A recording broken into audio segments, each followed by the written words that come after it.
لوضع الأمن، واليوم احنا أمن خانقين يهم الجميع. ئەم سەردانەمان سەردانێکی ئاساییە بۆ ئەوەی هاوکاری لە نێوان قەزاکە و پارێزگاکانی تردا هەبێت. ئەمە هاوکارێکی باش دەبێت لە نێوان لایەنە بەرپرسەکانی ئەم قەزایەدا.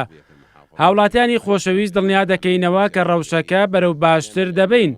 بەپێی بڕارەکانی سەرۆکوەزیرانی عێراق، قەزای خانەقینش چاکسازی تێدا دەکرێت و خزمەتگوزاریەکانی بۆ جێبەجێ دەکرێت. پێشمەرگە هێزێکی بەتوانایە و هەمیشە هاوکاریمان هەبووە، ئەوانش ئاسایش و ئارامیان دابین کردووە.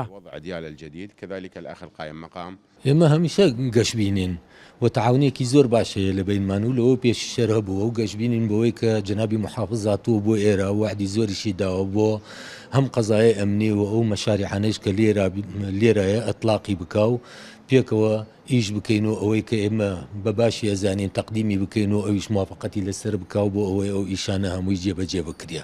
کۆمەڵێک مەسئلە هەبوو لە بینی هەردوو لامانە قسەمان لەسەر کردووە، وعدی داوە کە هەموو ئەو شتانە جێبەجێ بکرێ و بە تەنسیق و بە تەعاونی هەردوو لە مەشاکلەکانیش چارەسەر بکەین تەنانەت لە ڕووی ئەمنی و ئەوانەشەوە. کۆبوونەوەیەک بوو هەردوو لە یەک تێگەیشتین و توانیمان ئوسوسدا بنێن بۆ داهاتوو قسەی باشیشمان تیا کردووە هەم ئەمنی مواطنین بپارێزیە هەم کەشش بە قەزاکە باو هاوکاری جدی لە بینمانە هەبێ بۆ مقەرعەکردنی داعش و هێزە ئیرهابیەکان بەگشتی.